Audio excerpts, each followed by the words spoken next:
welcome to episode 61 of Influence and Growth Mastery Podcast. I'm your host, Tonya Gossage, and with me today is Linda Bynes with Harmony Inside and Out. Linda is an energy coach and mentor. For over 25 years, she's been helping people successfully master their energy so that they can avoid burnout, become happier, more focused, and go from stuck to unstoppable. Linda, I am so excited to have you on the podcast today. Thank you so much, Tonya. It's my pleasure to be here. Thank you. Well, you're welcome. So we're going to be talking about how to master your energy. And I don't know if all of you are like me or not, but I could use some understanding about energy. There are days that I know I could use more energy, especially about this time of the day. So Linda, talk to us about energy. Well, there are so many, everything is energy. So there are so many things that impact our energy and impact how we feel. And there is energy that we have that is behind everything that we do. So if I was feeling really bad today, if I woke up this morning feeling depressed or something, and then I come onto your podcast and I'm bringing that depressed energy, that's not a good thing to do. I would not want to do that. So there's energy behind everything we do. And when you look at what is working in your life and what is not working in your life, one of the ways that you can change very easily what is not working as well as you'd like it to is to look at the energy behind it, to look at what you can learn, what it's telling you about yourself and what you can change about yourself. And I have just a couple of examples that I thought I'd share, which may help to illustrate this a little bit. Please do. So I was talking to a client this week, and she has a situation at home. She's a mother of 4 children. Her husband works, and like many companies, they're going through restructure again and reorganization. And it's a bit of a sort of dog-eat-dog kind of attitude going on within his company. And he's not that kind of person at all, but he's feeling very, very stressed. And he's feeling so stressed that sometimes when he comes home, he'll let out that stress onto her. And she was sharing how in the past that would have set up an argument, and she would have taken that personally. And that would have affected everybody. It would have affected them, their relationship, the children. But now, because she has more of an awareness of energy, she understands the energy dynamics of what's going on, how frightened he feels, because if he loses his job, he's got his wife and 4 children. What he's feeling, must be feeling trapped. There must be a lot of fear and anxiety within him. So that's what's coming out. That's the energy that he's coming home with. So now she has the tools to deal with that, to just be present with that, to not engage in it and try and argue or defend herself in any way, but just to be present for him. And that helps to calm him down. There's no arguments. And it helps to support him with what he's going through right now.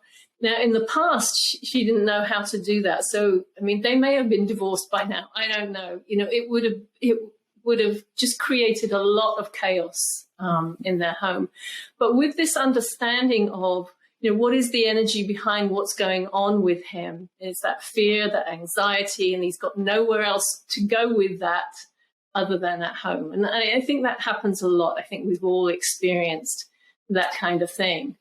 So Linda, I would probably add that he's having to bottle up, I'll say energy. He's having to bottle up energy at work because he has nowhere to go with that there because he can't release it. The fear, the anxiety, the concerns that he has there. And probably he has somebody there that has the same fear and anxiety that he's having to listen to And he's probably that sounding board there at the office or the job, wherever it is that he works. And so he may be bottling up not only his, but somebody else's, or even multiple people if he's a manager.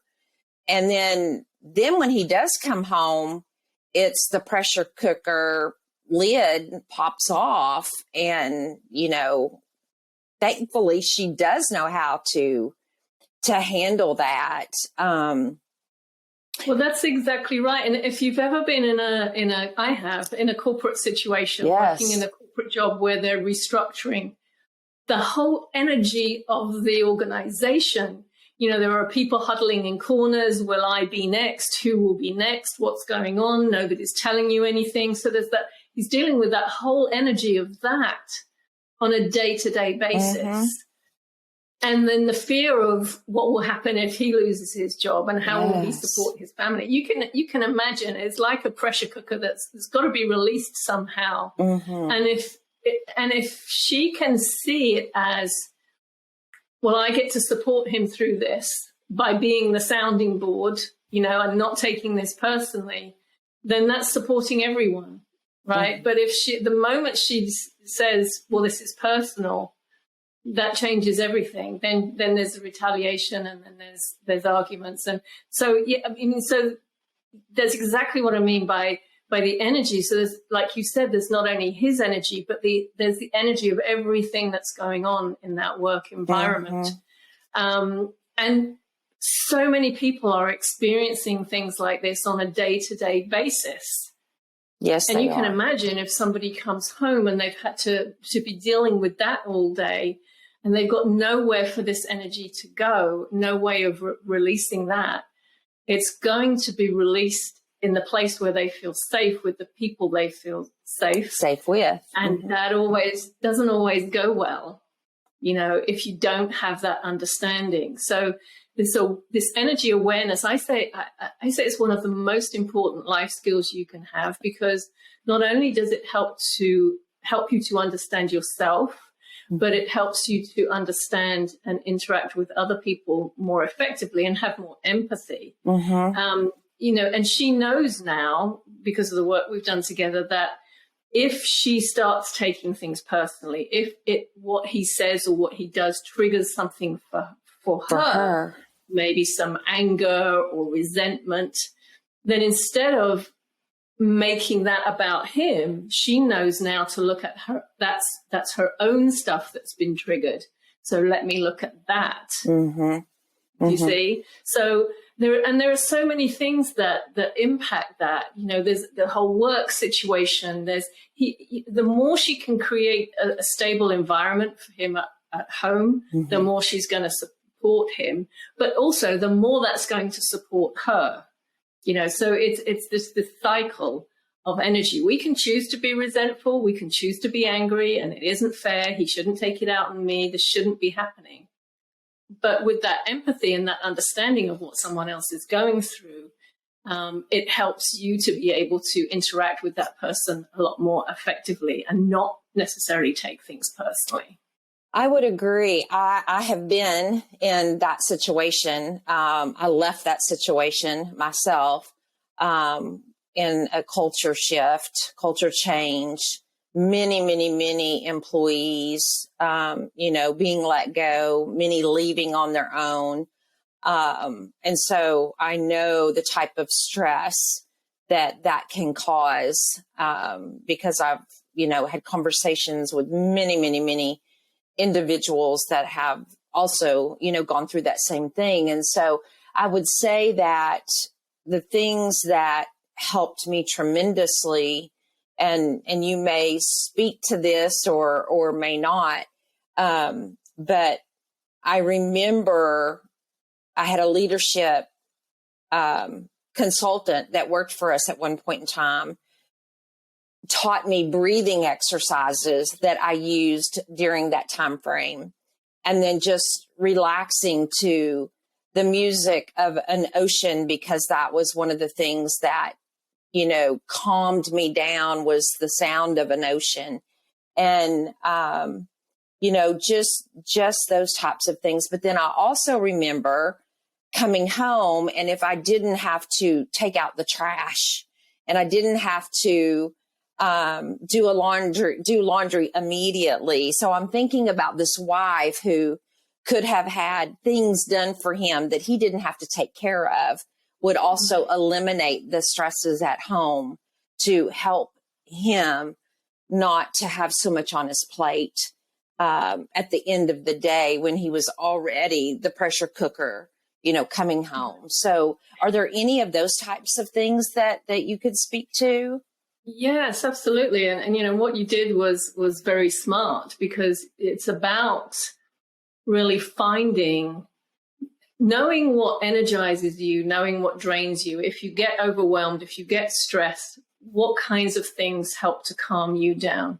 So for me, just spending some time outside, walking in nature, walking in the forest, listening to the birds. I feel an immediate sense of calm with that. It could be listening to music. It could be exercising. It could be doing some meditation or yoga. There's another person I know, she's retired now, but she used to be in a very stressful, very high stress work environment. And she used to do yoga every single day. She would do yoga before she went to work. She would do a few exercises in her lunch hour, and then she would do it when she got home from work. And that was what restored her sanity, if you like. It set up her energy so that she could handle the day when she went in, and she got that little boost at lunchtime when she did it again. And then at home, when she got home at the end of the day, she would do a bit more yoga as well, and that would help to reset her, rebalance her. And so it's about finding those things that work for you. Right. Breathing is a wonderful thing. I mean, sometimes you're in a situation where there's something happening right now and you can't walk outside or go and do some yoga exercises, but you can breathe. You can pay attention to your breathing, just slow your breathing down. And when you do that, you'll notice an immediate sense of calm within your body. But also what happens is your mind starts to get clearer. Because when we're in that state of anxiety or high stress, we can't think clearly.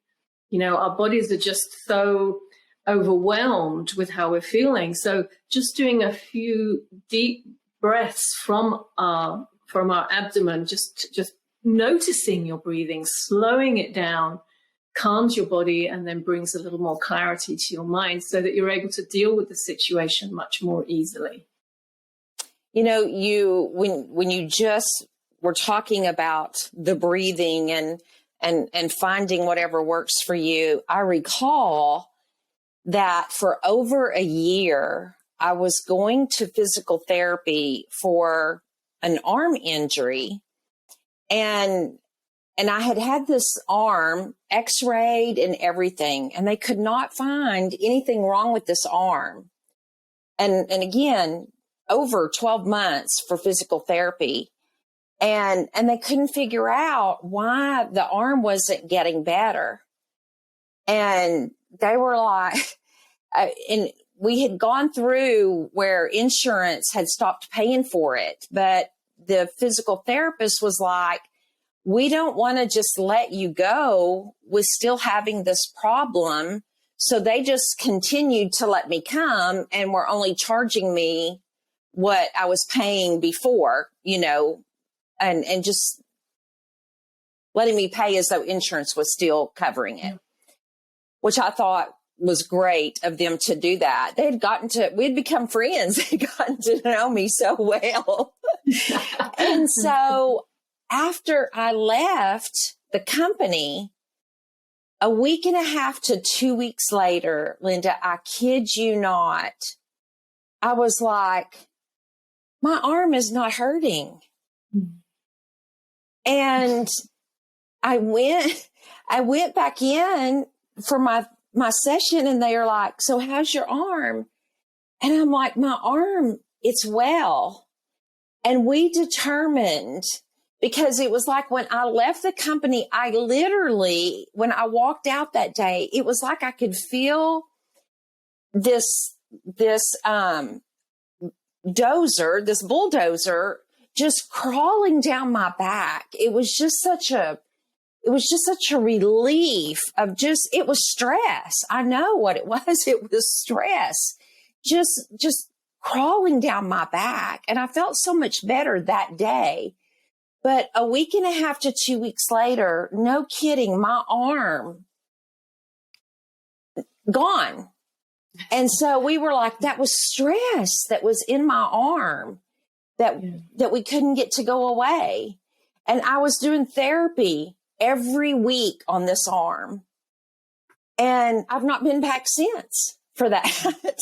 Isn't that incredible? I mean, energy.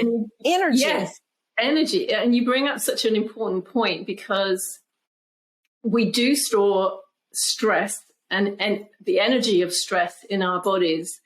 And one thing, this is something that happened to me last week. I mean, I live this and breathe this every single day, and yet I still have these experiences. So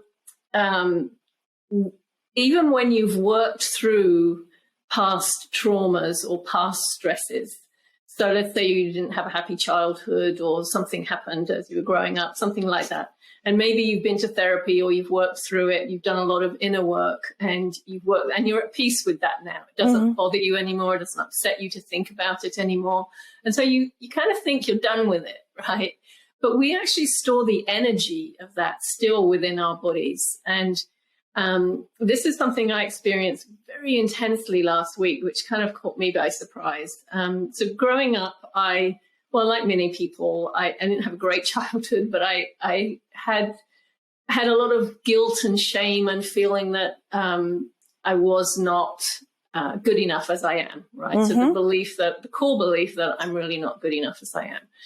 And then, and this has continued to show up in various ways in my life. And I work through it, constantly work through it. And this time it was like something happened that triggered within me just this intense emotion. And as I looked at it, I realized I think what I believe was happening was I was finally releasing the energy of all of that from the past. And I mean, it was intense. I felt it everywhere in my body, just like you did in your arm. Yes. This started on Thursday, and I was having a call with a friend on Thursday afternoon. I could barely talk. It was affecting my throat so much. Wow.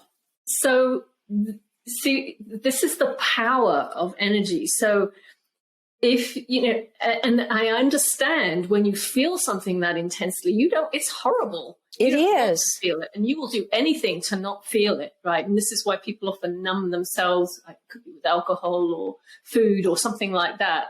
But if you are willing to look at it and say, okay, something's happening here. So I recognize that this was an opportunity for me to release something that had been stored inside me for a long time.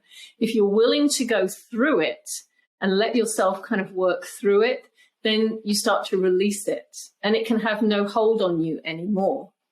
And that's the beauty of it. I love that. There's such freedom in that. But it illustrates the power. I mean, I felt it everywhere in my body. I know what you mean. Mm-hmm. And this was just stored energy. So I completely understand, the stress that you were feeling and how that showed up as a problem with your arm. Mm-hmm. And we're experiencing these things all the time, but we don't really know what to do with it. If you have the awareness and you know what to do with it, then you can work through it so much more quickly. That's why I love to talk about energy mastery, because with this awareness, you don't have to suffer and struggle. You would not have had to struggle with that for a year. Right. However long you did. Yes. Yes, because I thought something was wrong with me that they just couldn't find.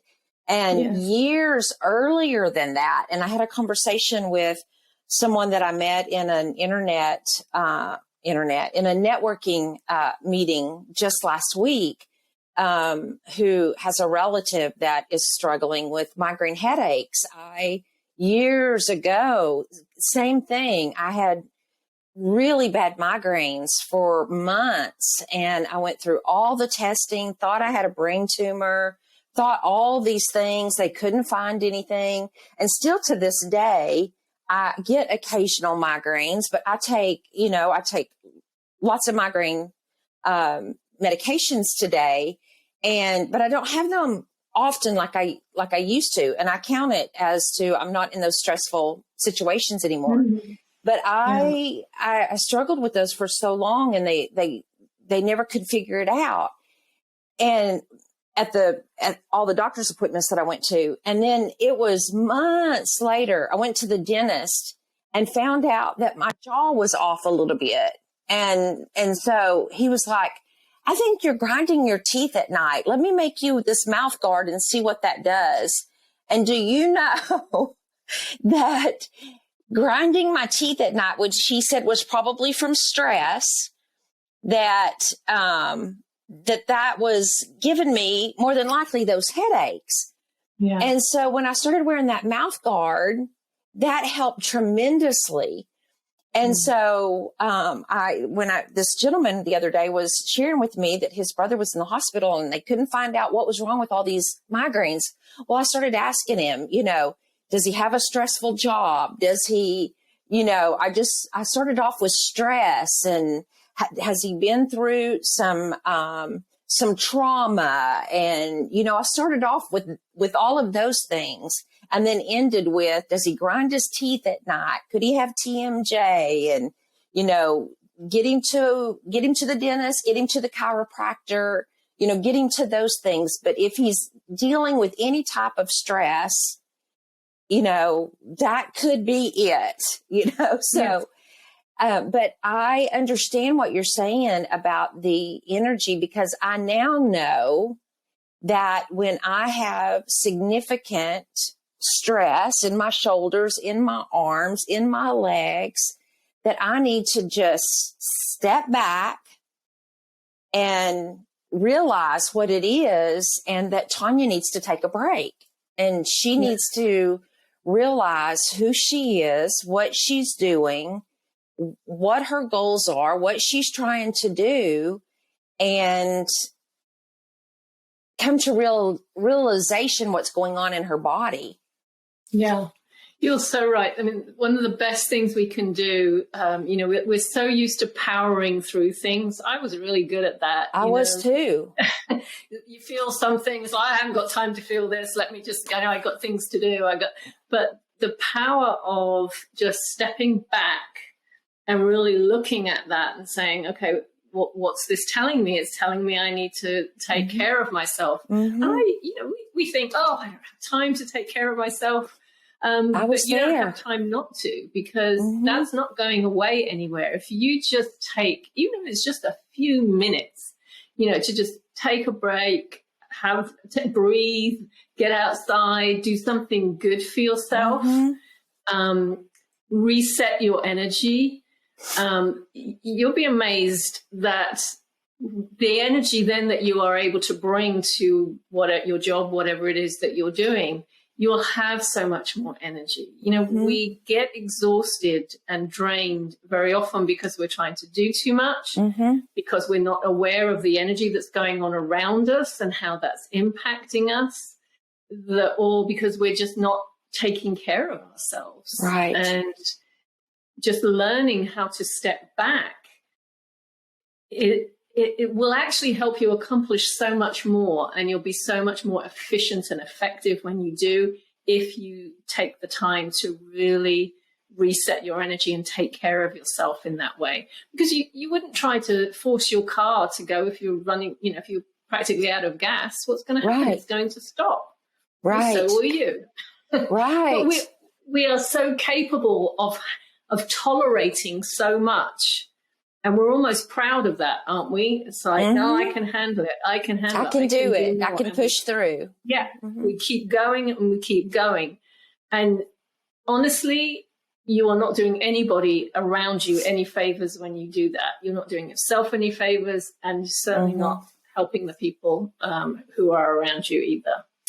Well, Linda, I've always heard that when you stop, so if I was sitting here and I was working on course creation, I was creating content, and my dog needed to go outside and take a break, I would get frustrated because I would be like, you've got to go again. We just went not long ago. It takes 20 minutes to get back in here. And that's what I've always been taught. When you stop, it takes 20 minutes to get refocused. And so I would get frustrated, or, you know, my phone would ring or whatever. I'd get frustrated. But now that I've come to realization that we need these breaks, and I hate that it's taken me 38 years to 38 working years to learn this. I now set my timer. I have this timer, and I set this often now for an hour and a half. And I'm like, in an hour and a half, you know, you better, I'll tell him, but he sleeps back here behind me. I'll be like, you better be ready to go, because in an hour and a half, we're going outside and we're going to take a walk. Oh, that's wonderful. I love it. You know, so I may go take walks 9-10 times a day, because I now have found out that if I go take these mental clarity walks and breathe and smell the air, and I do them now, even with it raining, I'll just grab my umbrella. I'm like, so what? I'm doing it because I need that break. Mm-hmm. And it has helped me to actually do more, because I'm breaking away from the just get it. And so I don't know that I really believe, yes, sometimes it does take me a few minutes to just get my thoughts right back into it. But I believe sometimes the content or whatever it is I'm working on comes out better, because I have renewed my energy, as you would call it. I feel like I'm refreshed. You absolutely are. And I don't think it takes 20 minutes at all. I think it's like, think of, you know, hitting the reset button. It's like you just completely resetting your energy. You're coming to it fresh, and whatever you produce then will be so much better than if you had tried to power through it.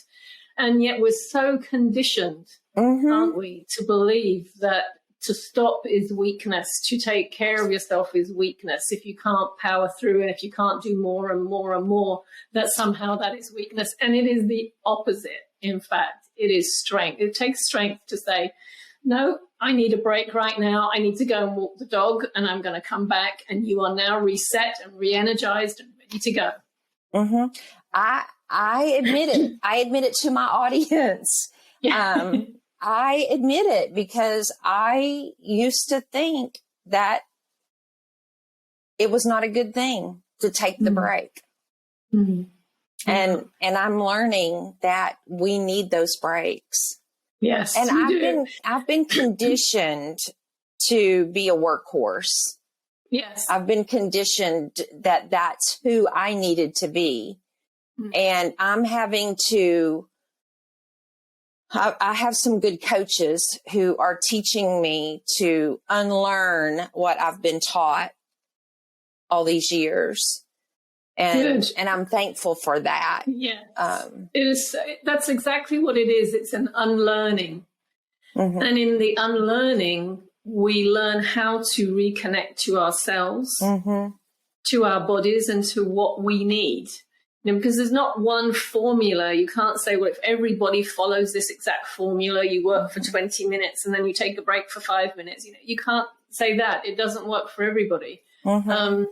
So you have to find what works best for you, and to know what is it that will help me to reset my energy, to help me feel better, you know. Yeah. And if you're exhausted and frustrated and feeling overwhelmed every day, pause, take a step back, take a good look at what you're doing. I call it, you know, where are we giving our power away? Because we're giving our power and our energy to things that don't serve us very often, that if you stop and think about it, realistically, those are not things we want to be putting our power and energy into. Or we're putting too much of it into something. You know, maybe that you love your job and you absolutely love what you do. I struggle with this sometimes, because once I get started on something, maybe I'm writing an article or something like that, or I'm doing something, I can be so engaged in it that I don't think to stop. I don't want to stop. I want to keep going. But like you know, I'll set a timer, and when that goes off, I know now I'm going to take a break. I'll, take a few minutes away, and then I'll come back to it. And that's so much more effective. I'm not giving my power away or giving my energy away to something I'm doing. I'm putting my energy into it. Then I'm restoring my energy, and then I have more energy to put into it. It's just a different way of looking at how we use our energy, how we use our time, and where we're putting that energy, that power. Because very often we have none left at the end of the day, and we wonder why. Yes. Oh, I love what you're saying. I love it so much. Well, and I have, I go through these spurts where I take on too many people. I take on too many partners. I take on too much work. And then I'm overwhelmed. And so I'm like, I have to work all these hours to get all this work done because I've overcommitted. And then I'm like, okay, I've got to stop doing this because I've been trained. I've been trained to be a workhorse. And so again, I'm constantly going through that process of unlearning. And then I feel the freedom. And I'm enjoying it, but it doesn't feel right because I'm not overloaded. And so we go back into what we know. And so then I've got to unlearn it again. Here, I've just put myself right back into what I've always known. Yes. And so then I got to get the work done. And then I've got to say no again, say no. And so, but I am getting better at that. I am getting much better at that. And so there can be so many things, that you enjoy doing or that sound great. Somebody approaches you with something and you think, oh, that sounds interesting. That sounds exciting. And you want to say yes to it. And I used to be like this too. I would just say yes to everything. I think, oh, that sounds great. Yes, I'll do that. And then before you know it, you find, oh my gosh, I've got all these commitments. So now my mantra that I say to myself is just because I can do it doesn't mean I should do it. Exactly. So I've learned to, again, take the pause, give myself time to really sit with it. So if somebody asks me, will I be involved in something? I tell them I will let them know. Now, give me a bit of time to sit with it. And then I really sit with it. And I imagine myself doing that. And then when I imagine myself doing it, I pay attention to my body. How does that feel? Does it feel overwhelming, or does it feel really exciting and energizing? And that way I'll know whether it's something I really want to take on or not. Yes. I think I'm going to implement the 24 or 48 hour rule. I will get back with you in 24 to 48 hours with an answer instead of saying, this sounds so exciting. Yes, I'll do it.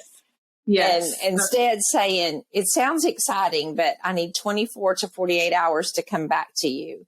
Because I'll say yes. And then in 24 hours, I'll be like, why did I say yes? I don't have time for that.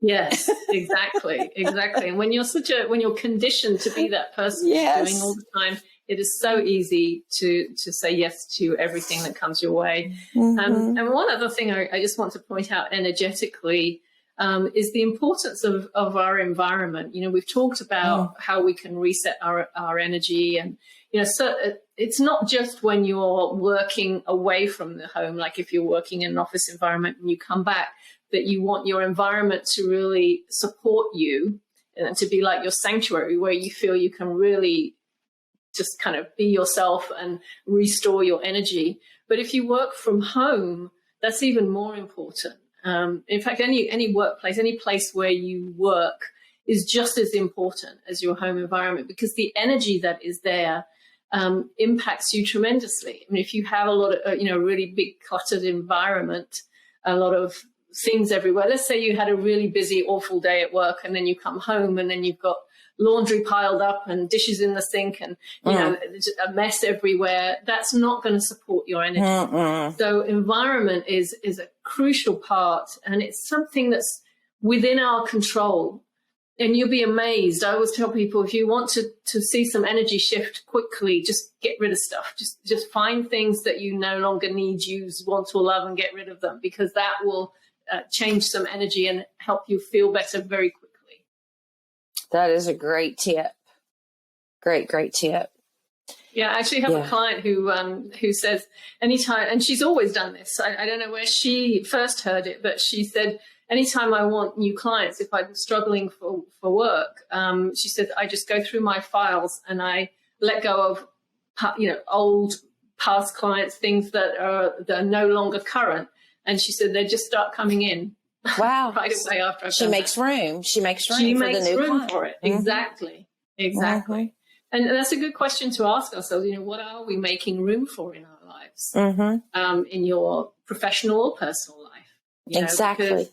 Because, very often our lives are so jam-packed full that they could be full of things that we don't necessarily really want to be doing. And there's no room for anything new or exciting or, that really supports us to come in. And then we just keep doing the same things over and over and over again. Mm-hmm. So just something to think about. What energy are you inviting in? What energy are you bringing to the different aspects of your life, personal or professional? I love that. Love it. Those are some very, very, very good tips. Well, as we begin to come to a close here, if there's one big tip about energy, whether it's a quote, a book, or your favorite energy tip for the audience, what would that be? I am going to have you tell the audience where they can locate you if anybody wants to reach out to you. But okay. What would you leave? What piece of information would you leave them with today? Well, we've talked about a few kind of tips and techniques. That what comes to mind is something because you talked about being stressed at night and sort of grinding your teeth, and I think this is true for a lot of people. One very powerful thing you can do before you go to bed, and I've made this a habit now. Every day I do this before I go to bed. Is just write. And I call it's like doing a brain dump. You could call it journaling. You can call it whatever you like. You don't have to have a fancy journal. You could type it. You could write it. I think it's better if you write it, but whatever works for you. But you just basically put down everything that's in your head. If it's something that upset you today, write it down there. If it's something you want to do and you're not doing, put it down there. Everything that's churning around in your mind, you get it out of your mind and you put it on paper. And that seems to do something to help to calm your mind and your body down when you go to sleep, because it's like you've got it all out of there, because otherwise it's all in there and it's all going round at night. And that's why you grind your teeth. That's why you feel stressed. That's why you wake up with a migraine. So just a simple thing like that, find a way to just write it all out, particularly if you're going through a very stressful time right now. It's a really useful thing to do, a very simple thing to do. You don't have to keep it. You can tear it up, burn it, destroy it, whatever you want to do. I have a special book that I use every night, write in that before I go to bed. When the book's full, I'll just destroy the book. I don't need to go back and read it. I don't need to know what happened in the past. I know some people like to keep their journals. I don't. As far as I'm concerned, once I'm through it, I'm through it, and I don't need to go backwards. So if anybody's feeling stressed, and particularly at night, and not getting good enough sleep or experiencing physical symptoms because of that, that's a really great thing to do. Very simple thing to do. I love that too. I love that. Journaling is something that I pick up and set down as well. Yes. I pick it up, set it down, pick it up. I found I'll call it a beautiful app because I love Facebook for one reason, and that's the memories that I put, the posting. I love going back, or I love how they bring back the memories of my grandkids and or any quotes that I put there, because I love looking back to see, that's what I was thinking back then, 2 years, 3 years, 5 years. And so for that reason, I like that. But journaling, I found this app. It's called Day One. And this app, you can journal, but you can also add pictures. You can you can tie your social media into it, and it shows you your social media way back when, whatever. But I really liked that app. And when I saw that, I thought, this will keep me journaling. Yes. Not. But you can draw in it too. But it doesn't. I do the same thing. I come and go. But Yes. I thought it was a really cool app.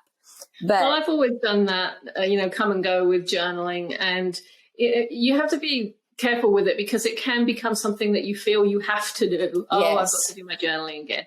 And that's taking the benefit away. From it. Mm-hmm. So one of the ways that I used journaling in the past is, I would go a long period of time without journaling. But if I was going through an experience that I just couldn't seem to get to the bottom of and I didn't understand, then I would get my journal out and write and just be amazed in the writing, just in the writing of it, that clarity could come. Mm-hmm. So that's how I used to use it. I use it now more as just, I write a page just of what's on my mind before I go to sleep, because I do think it helps me with sleep. And I've had a lot of challenges with sleep on and off over the years. I see.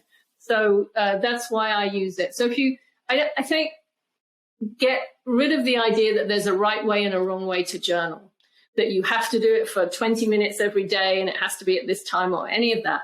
Find what works for you. Mm-hmm. And if it's just when something's on your mind, then just do it then. Mm-hmm. But if you do find that you're waking up feeling stressed, I would recommend that you try this just for a week or two, perhaps. Just try journaling, writing things out before you go to bed and see if it has any benefit for you. Mm-hmm. I am like you, though, from the standpoint of writing. It's just like my goals. I can type my goals. It's not the same as writing my goals. Not the same. Mm-hmm. No. There's something about the writing of it that the physical act of writing, I think, just helps to, I don't know, there's a power to it. There's a power behind it. Yes. There is a force. There is a power to writing. Yes. Out your goals. There sure is. Well, Linda, if someone in the audience wants to reach out to you in regards to mastering their energy, how can they reach out to you on social or anywhere else? The best way to do that is to go to my website, lindabins.com, LINDABINNS.com. I also have a monthly free masterclass, Master Your Energy Masterclass, that people can, if you just go to the events tab on my website, you can learn all about it and sign up. And that's where we talk about this. We talk about things that are relevant to the people who are on the call in terms of their energy and how they can master it. All of my social connections and everything are on the website. So that's the best place to go, just lindabins.com. Perfect. So those of you that are listening to this podcast, if you've gotten some great tips, strategies, please share this podcast with a friend. Tell them about it. Tell them about her website. Join one of her master classes and get in touch with her, and subscribe to the podcast if you've not done that already. But I leverage this platform not only to share valuable insights and advice with a broader audience, but to also provide my guests and clients with an opportunity to showcase their expertise and to reach new markets.